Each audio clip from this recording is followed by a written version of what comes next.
So viewers, इस explanation को पूरा देखने के बाद तुम मुझे ये जरूर बताना कि हो योंग या फिर बैंग जून कौन ज़्यादा अट्रैक्टिव है। जरूर से जरूर बताना यार प्लीज।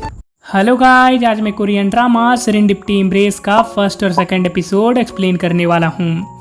लेकिन उससे पहले अगर आपने चैनल को सब्सक्राइब नहीं किया है तो सब्सक्राइब कर लो और हाँ याद से वीडियो भी लाइक कर लेना। सीरीज की स्टार्टिंग हमारे हैंडसम में लीड हो योंग से होती है, जो यूएस से कोरिया अपने वर्क के लिए आया था।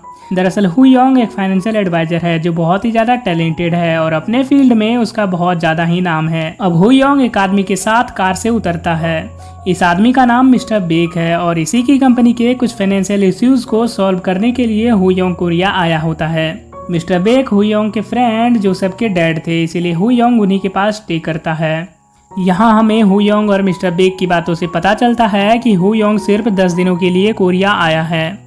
मिस्टर बेक बोलते हैं कि तुम कोरिया 10 सालों के बाद आए हो, कम से कम थोड़े दिन एक्स्ट्रा तो रुक ही सकते हो। लेकिन हो योंग नहीं मानता और वहाँ से चला जाता है। फिर हम हो योंग को एक रेस्टोरेंट में देखते हैं जो एक ब्लाइंड डेट पे आया होता है। तभी उसके टेबल पर एक लड़की आती है जो अपना नाम होंजू बताती है और यही हमारे सीरीज की फीमेल लीड भी है। हो योंग होंजू को देखकर अचानक से शॉक्ड हो गया था क्योंकि उसे याद आता है कि होंजू और वो एक साथ ही हाई स्कूल में पढ़ा करते थे। हो योंग कुछ बोल पाता तब तक एक दूसरी लड़की वहाँ आ जाती है और तब होंजू को पता चलता है कि वो गलत टेबल पर आ गई है। होंजू माफी मांगकर वहाँ से चली जाती है। हो योंग और वो लड़की डेट स्टार्ट करते हैं, लेकिन हो योंग का ध्यान तो बस होंजू के ही टेबल पर था। तभी होंजू रेस्टोरेंट से बाहर चली जाती है तो हो योंग भी अपनी डेट को बीच में ही छोड़कर उसके पीछे भागता है, लेकिन बाहर होंजू नहीं दिखती और सीन यहीं पर चेंज हो जाता है और हम फिर से हो योंग को देखते हैं जो कार ड्राइव करते हुए अपने फ्रेंड जोसेफ से बातें कर रहा था। तभी उसे फिर से होंजू दिखती है जो स्ट्रीट फूड को एंजॉय कर रही थी। हो योंग तुरंत ही होंजू के पास आता है जहाँ वो होंजू से पूछता है कि क्या तुम मुझे पहचान पा रही हो।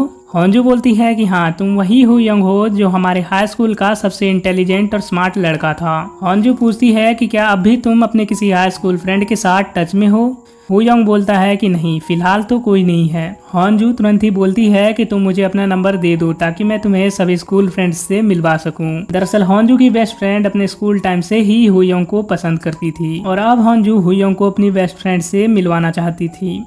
होंजू बोलती है कि सारे फ्रेंड्स तुमसे मिलकर बहुत खुश होंगे। इतने में हो योंग बोलता है कि तुम्हारा क्या, तुम मुझे देखकर खुश नहीं हो। होंजू को ये सुनकर हिचकी आ जाती है और वो हो योंग की ड्रेस खराब कर देती है। इतने में होंजू की बस आ जाती है और वो हो योंग को सॉरी बोलकर वहाँ से निकल लेती है। इसके बाद हो योंग अपने घर वापस आ जाता है। घर पर हो योंग याद करता है कि कैसे होंजू और वो पहली बार एक बस में मिले थे।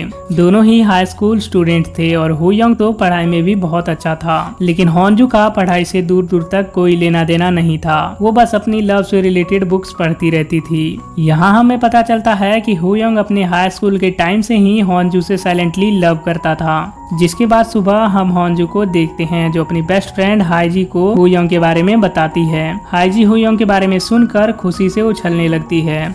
इस सब के बाद हमें फ्लैशबैक का सीन दिखाया जाता है जहां हाईजी पहली बार होंजू से ये बताती है कि वो हो योंग को पसंद करती है।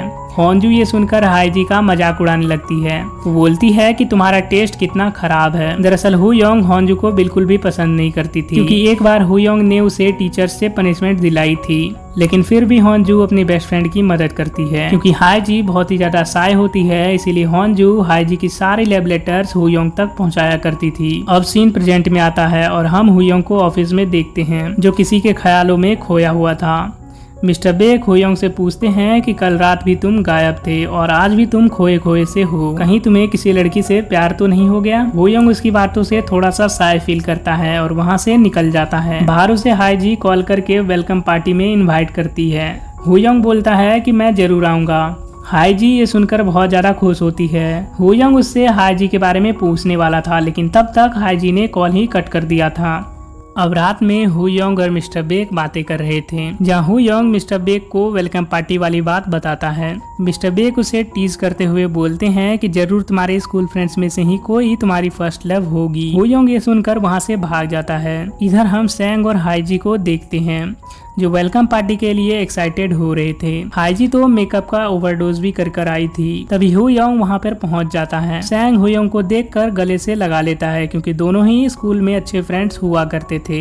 इसके बाद हाईजी हु योंग से मिलती है। हु योंग हाईजी को पहचान नहीं पाता क्योंकि वो अब पूरी तरीके से बदल चुकी थी। तभी सैंग हु योंग को बताता है कि इसने हाई स्कूल के बाद अपनी फेस पर एक सर्जरी करवाई थी। इसके बाद ये पूरी तरीके से बदल गई। हाईजी उसे वहाँ से भगा देती है और हु योंग से बातें करने लग जाती है। तभी हु योंग होंजू के बारे में पूछता है और सीन यहीं पर चेंज हो जाता है और हम हाईजी को देखते हैं जो अपने मीटिंग से वापस लौट रही थी। तभी उसकी बॉस उसे एक आफ्टर पार्टी में जाने को बोलती है जो कि एक डायरेक्टर की न्यू फिल्म रिलीज होने की खुशी में रखी गई थी।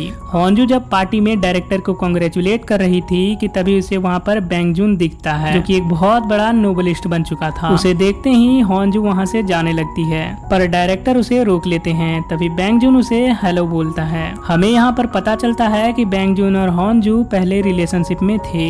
इधर हम हु योंग और सैंग को देखते हैं, दोनों ही ड्रिंक करते हुए बातें कर रहे थे। तभी सैंग बोलता है कि इस बार जाने से पहले मुझे एक बार गुड बाय जरूर बोलना। दोनों की बातें कंटिन्यू हो ही रही थी कि तभी वहाँ पर होंगजू आ जाती है जो उस पार्टी से फुल्ली ड्रैंक होकर आई थी। होंगजू नशे में पागलों की तरह हरकतें करने लग जाती है, इसीलिए अब सैंग सबको घर जाने को बोलता है। अब होंगजू घर जा रही थी, पीछे पीछे हु योंग भी आ रहा था। रास्ते में होंजू को अपना हाई स्कूल दिखता है तो वो वहाँ पर रुक जाती है और हु योंग को डांटने लग जाती है। वो हु योंग को उस इंसिडेंट के बारे में याद दिलाती है जब हु योंग ने उसे पनिशमेंट दिलवाई थी। हु योंग ये सुनकर हंसने लग जाता है। तभी होंजू बोलती है कि तुम हु योंग हो ही नहीं सकते क्योंकि वो हु योंग तो कभी हंसता ही नहीं था और बस मैच्योरिटी वाली बातें करते रहता था। इनफैक्ट वो तो इंसान भी नहीं था। ये सुनकर हु योंग थोड़ा सा सोचने लग जाता है। इसके बाद होंजू बोलती है कि मैं बहुत खुश हूँ कि तुम हम लोगों से मिलने आए और वो हु योंग को हाथ मिलाने को बोलती है। हु योंग भी हाथ मिलाता है और साइड में मुस्कुराने भी लगता है। इसके बाद होंजू घर आ जाती है और अपना रूम अनलॉक करने लग जाती है। तभी हु योंग भी वहाँ आ जाता है और बोलता है कि क्या तुम यहाँ रहती हो? होंजू बोलती है कि हाँ मैं यहीं रहती हूँ, लेकिन तुम मेरा पीछा क्यों कर रहे हो?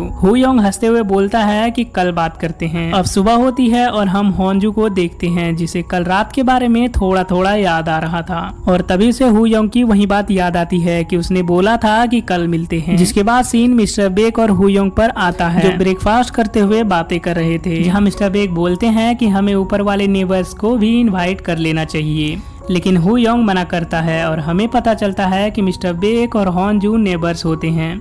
तभी हम होंगजू और हाईजी को बातें करते हुए देखते हैं जहाँ होंगजू हाईजी को बैंग जून के बारे में बताती है। हाईजी बोलती है कि वो फिर से तुम्हारे लाइफ में वापस आ गया। हाईजी होंगजू से पूछती है कि कहीं तुमने उसे फिर से कोई हिंट तो नहीं दे दिया ना? होंगजू बोलती है कि नहीं, मैंने एकदम नॉर्मल एक्ट किया और उसे कोई भी शक नहीं होने दिया। जिसके बाद उसे मिस्टर बेक का कॉल आता है जो उसे अपने नेफ्यू को कोरिया घुमाने को बोल रहे थे और वो ये भी मेंशन करते हैं कि वो यूएस से आया है। दरअसल हु योंग ने ही मिस्टर बेक से ये सब करने को बोला था। होंगजू मान जाती है क्योंकि मिस्टर बेक ने जब अपने नेफ्यू की बचपन की फोटो दिखाई थी तो हु योंग उस फोटो में एकदम एक बेबी गर्ल की तरह दिख रहा था। अब दूसरे दिन हु योंग तैयार होकर बाहर आता है। होंगजू उसे देखकर एकदम शॉक्ड थी क्योंकि वो तो एक लड़की को एक्सपेक्ट कर रही थी, लेकिन फिर भी वो हु योंग को कोरिया घुमाने को ले जाती है। दोनों एक फेस्टिवल में पहुंचते हैं जहां हु योंग भी खूब मजे करता है। इधर हम हाईजी को देखते हैं जो अपने डैड के साथ हाइकिंग पर आई होती है।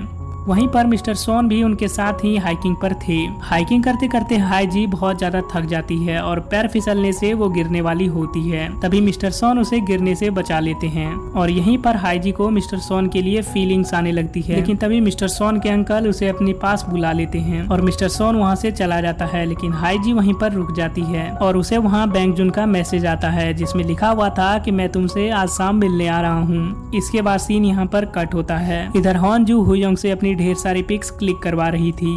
तभी उसके फोन पर किसी कार हेड का कॉल आता है। होंजू समझ जाती है कि ये बैंग जून का ही कॉल है, लेकिन हु योंग पूछता है कि ये कौन है। होंजू बात को बदल देती है और बोलती है कि ये मेरी कलीग का कॉल है और वो ये भी बोलती है कि इसका कॉल फिर से अगर आए तो इसको कोई भी रिस्पॉन्ड नहीं देना। अब वो लोग अपनी ढेर सारी फोटोज भी क्लिक कराते हैं और खूब एंजॉय करते हैं। इसी बीच होंजू हु योंग की कुछ फोटोज को देखकर सोचती है कि ये बिना किसी रिएक्शन दिए भी कितना हैंडसम लगता है और फिर फोटोज क्लिक कराते कराते शाम हो जाती है। बारिश भी स्टार्ट हो गई थी। दोनों कार की ओर भागते हैं और कार में बैठ जाते हैं। इधर हम हाईजी को देखते हैं जिसके घर पर बैंग जून आया था। हाईजी उसे बोलती है कि तुम फिर से वापस क्यों आए हो। वो बैंग जून को होंगजू से दूर रहने को बोलती है क्योंकि बैंग जून ने 3 साल पहले होंगजू को डिच कर दिया था और उसके बाद वो होंगजू को बिना कुछ बोले ही अब्रॉड चला गया। हाईजी बैंग जून को ढेर सारी गालियां भी देती है। जिसके बाद हम होंगजू और हुयोंग को देखते हैं जो हान रिवर का व्यू एंजॉय कर रहे थे। क्योंकि बारिश बहुत तेज हो रही थी इसलिए होंगजू कार में बोर होने लग जाती है और गलती से वो विंडो को डाउन कर देती है जिससे कि बारिश का पानी अंदर आने लग जाता है। हुयोंग विंडो को बंद करने की कोशिश करता है। इसी बीच दोनों में किसिंग मूवमेंट बन जाता है लेकिन दोनों ही एक दूसरे से अलग हो जाते हैं। जिसके बाद हुयोंग कार को ड्राइव करते हुए अपने घर के पास पहुंचता है। लेकिन जब होंगजू कार से उतरकर अपने फ्लैट पर जा रही थी तो वो अम्ब्रेला लेने के लिए हुयोंग के डोर के आगे रुकती है। यहाँ भी दोनों में नजदीकियां बढ़ने लग जाती हैं जिससे दोनों ही बहुत ज्यादा एम्बेरस हो जाते हैं। होंगजू अम्ब्रेला लेकर वहाँ से चली जाती है। अब अपने फ्लैट में जाकर दोनों खुद को कोसते हैं क्योंकि दोनों ही बहुत ज्यादा एम्बेरस्ड थे। दूसरे दिन हम होंगजू को अपने ऑफिस में देखते हैं जिसे उसके बॉस ने अपने केबिन में बुलाया होता है। होंगजू अपने बॉस के केबिन में पहुंचती है तो वहाँ पहले से ही बैंग जून मौजूद था। उसे देखकर होंगजू अपने पास्ट के बारे में याद करने लगती है कैसे बैंग जून ने एयरपोर्ट में उसे इग्नोर किया था और वहाँ से चला भी गया था। तभी बैंग जून होंगजू से रिक्वेस्ट करता है कि वो उसकी नोवेल की एनिमेटेड सीरीज प्रोड्यूस करने में उसकी मदद करे। लेकिन होंगजू उसकी मदद करने से साफ मना करती है ये कह के कि वो अभी दूसरे प्रोजेक्ट पर बहुत बिजी है। बैंग जून हंसकर वहाँ से जाने लगता है। होंगजू भी रेस्टरूम का बहाना देकर बाहर आ जाती है जहाँ होंगजू पहले से ही अपनी कार के पास मौजूद था। तभी सीन हुयोंग पर शिफ्ट होता है जिसका काम अब कोरिया में पूरा हो चुका था और कल ही उसे यूएस भी लौटना था। लेकिन हुयोंग मिस्टर बेक से बोलता है कि मुझे अपनी जिंदगी की कुछ चीजों को फिक्स करना है इसलिए कल मैं यूएस नहीं जा सकता। लेकिन मिस्टर बेक बोलते हैं कि तुम्हारी बहुत सारी मीटिंग्स यूएस में पेंडिंग पड़ी हुई हैं। हुयोंग बोलता है कि मुझे बस 1 हफ्ते का और टाइम चाहिए। मिस्टर बेक समझ जाते हैं कि हुयोंग को भी किसी से लव हो चुका है इसीलिए वो मान जाते हैं। इधर बैंग जून और होंगजू एक रेस्टोरेंट में थे जहाँ बैंग जून उसे अपने अब्रॉड जाने के बारे में बोलता है कि मैं एक बहुत बड़ा नोबलिस्ट बनना चाहता था इसीलिए मैं कोरिया छोड़कर गया था और इन 3 सालों में मैंने तुम्हें बहुत ज्यादा मिस किया। वो एक लेटर भी निकाल कर दिखाता है लेकिन बैंग जून ये लेटर होंगजू को तभी देने वाला था जब वो फिर से बैंग जून से पैचअप करती लेकिन होंगजू इससे मना करती है। बाहर से ये सब मिस्टर बेक और हुयोंग भी देखते हैं। यहाँ हुयोंग बोलता है कि ये लड़का कौन है तो मिस्टर बेक उसे बोलते हैं कि ये बैंग जून है जिसने 3 साल पहले होंगजू को डिच कर दिया था। होंगजू बाहर आकर मिस्टर बेक से हेलो बोलती है। मिस्टर बेक उसे बैंग जून से मिलने के लिए डांटने लगते हैं। इतने में बैंग जून भी बाहर आ जाता है। मिस्टर बेक बैंग जून को होंगजू से दूर रहने को बोलते हैं। होंगजू भी बैंग जून को गुड बाय बोलकर जाने लगती है। तभी बैंग जून होंगजू का हाथ पकड़ लेता है और उससे पूछता है कि क्या सच में तुम्हारे दिल में मेरे लिए कोई फीलिंग्स नहीं है। होंगजू उससे अपना हाथ छुड़ाने लगती है। इतने में हमारा हीरो हुयोंग बौखला जाता है और वो होंगजू का हाथ पकड़ लेता है और प्रिटेंड करता है कि जैसे होंगजू और वो रिलेशनशिप में हैं। जिसके बाद दोनों वहाँ से हाथ पकड़कर चले जाते हैं और एपिसोड 2 की भी एंडिंग यही हो जाती है। तो तब तक के लिए थैंक्स फॉर वॉचिंग।